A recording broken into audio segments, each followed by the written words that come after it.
मुझे लगता है कि जावेद अख्तर को कोलकाता में होने वाले 1 सितंबर के मुशायरे में आना चाहिए और उसको लीड करना चाहिए, क्योंकि ये एक उर्दू लैंग्वेज का मुशायरा है या एक लैंग्वेज के को लेकर ये यहाँ पे चीज़ें होंगी या उसको सेलिब्रेट किया जाएगा। और उर्दू कोई पर्सपेक्टिव नहीं है, उर्दू एक लैंग्वेज है, एक भाषा है और भाषा को बायस्ड नहीं रखना चाहिए। एक भाषा कई तरीक़ों से किसी चीज़ की प्रस्तुति हो सकती है या उसके बयान करने का तरीका हो सकती है, और भाषा की सेवा के रूप में जावेद अख्तर उन लोगों में से हैं जिन्होंने उर्दू भाषा की सेवा की है या उर्दू भाषा की खिदमत की है। उनका पर्सपेक्टिव जनरल लाइफ में या किसी और चीज़ को लेकर अलग हो सकता है। इसका मतलब ये नहीं है कि वो उर्दू लैंग्वेज को सेलिब्रेट करने के हकदार नहीं हैं या उर्दू भाषा से रिलेटेड किसी चीज़ में शामिल होने लायक नहीं है। आपका पर्सपेक्टिव किसी चीज़ को लेकर कुछ भी हो सकता है। हाँ, मैं समझ रहा हूँ कि वो नास्तिकता को लेकर एग्रेसिव हैं, तो इस देश में धार्मिकता को लेकर भी तो लोग एग्रेसिव हैं। मुस्लिम एग्रेसिव पर्सनालिटीज़ भी हैं इस देश में, हिंदू एग्रेसिव पर्सनालिटीज़ भी हैं इस देश में, है ना? तो एक एथिस्ट एग्रेसिव पर्सनालिटी क्यों नहीं हो सकता? ये एक डेमोक्रेसी है ना। तो यहाँ पे अलग अलग तरीके के अलग अलग डायमेंशन के लोग हो सकते हैं, और मेरे हिसाब से नास्तिकता और आस्तिकता, बिलीफ और अनबिलीफ दोनों ही एक ही सिक्के के दो पहलू। किसी चीज़ को हाँ कहना और किसी चीज़ को ना कहना दोनों ही एक डाउटफुल है, क्योंकि आप बिलीव कर रहे हैं, ठीक है ना। हमने बिलीव किया, मैं भी एक बिलीवर हूँ, मैं बिलीवर हूँ और मैं कलमा गो हूँ, मैं मुसलमान हूँ, मुझे यकीन है उसके एग्जिस्टेंस पे। इसका मतलब ये नहीं कि जिसको उसको एग्जिस्टेंस पे यकीन नहीं है उसको मैं खारिज कर दूँ या उसको मैं कहीं पे आने ही ना दूँ। देखिए, जिसका भी जो बिलीफ है, अगर एथिस्ट का ही बिलीफ है और उसको मैं अगर आज निकाल देता हूँ, उस मुशायरे में नहीं लाता हूँ, तो कल देश में ऐसा भी हो सकता है कि एक ही धर्म का बोलबाला हो जाए और किसी दूसरे लैंग्वेज की बात हो और वहाँ पे किसी मुस्लिम को ढुकने ना दिया जाए, क्योंकि वो उनके बिलीफ से एक अलग तरीके का बिलीफ रखता है ना। या हो सकता है किसी और भाषा में किसी हिंदू को नहीं ढुकने दिया जाए, क्योंकि वो एक अलग तरीके के बिलीफ रखता है किसी एक अलग चीज़ के बारे में। तो ये तो सॉल्यूशन नहीं हुआ ना। किसी को किसी चीज़ से वंचित कर देना इसलिए क्योंकि उसके पास एक अलग तरह का बिलीफ है, ये तो कोई बात नहीं हुई। हाँ, मैं समझता हूँ कि उनका कहने का तरीका अलग है, उसमें थोड़ी सुधार की जा सकती है।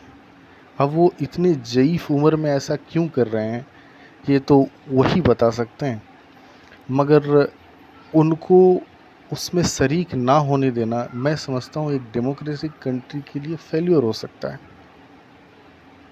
ठीक है।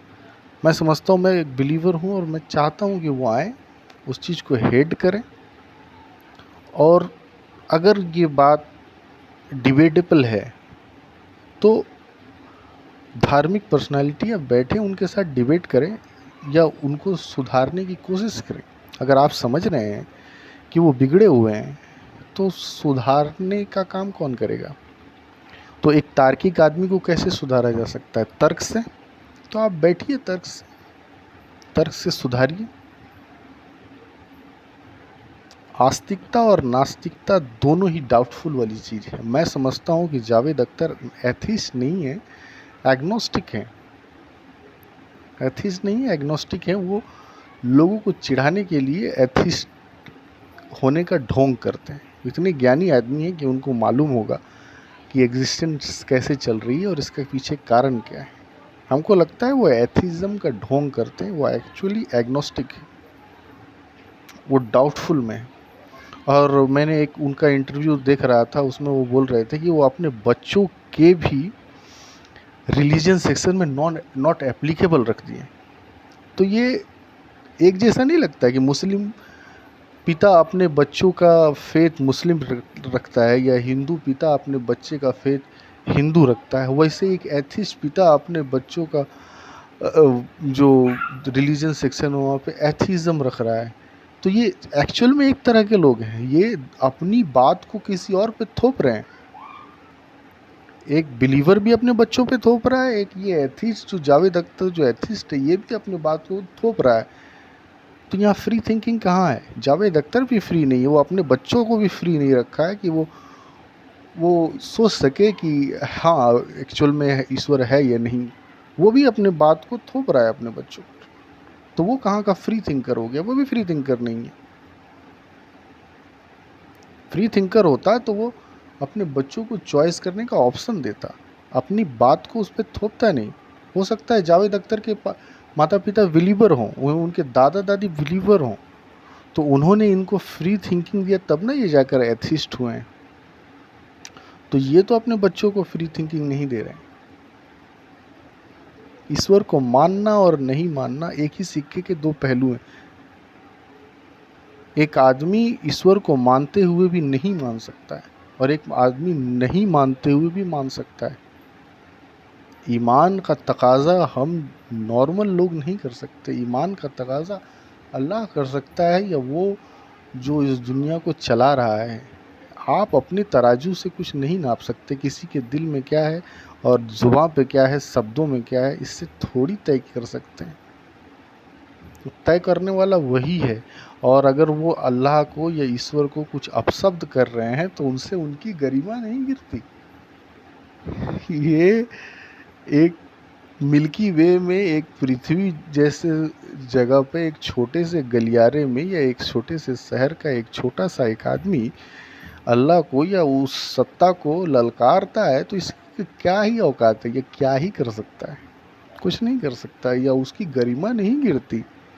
हमारे बिलीफ सिस्टम पे आघात हो सकता है या हमारी अंदर की मूर्तियाँ या हमारे अंदर के बिलीफ पे कोई हथौड़ा चला सकता है, लेकिन उसका जो वक़ार है उसके वक़ार में कोई चेंजेस नहीं आता है। हम अल्लाह को माने या ना माने या ईश्वर को कोई माने या ना माने, इससे उसके वक़ार में उसका जो वर्चस्व है या उसकी जो ख्याति है उससे कुछ नहीं होने वाला। तो एक डिफरेंट तरह के बिलीफ को रहने दीजिए, होने दीजिए। ये ना से ही हाँ होगा और हाँ से ही ना होता है। तर्क, ओशो कहते हैं कि तर्क वेश्या की तरह है, वो किसी के भी पलड़े में जाके बैठ सकती है, उसकी अपनी कोई गरिमा नहीं होती।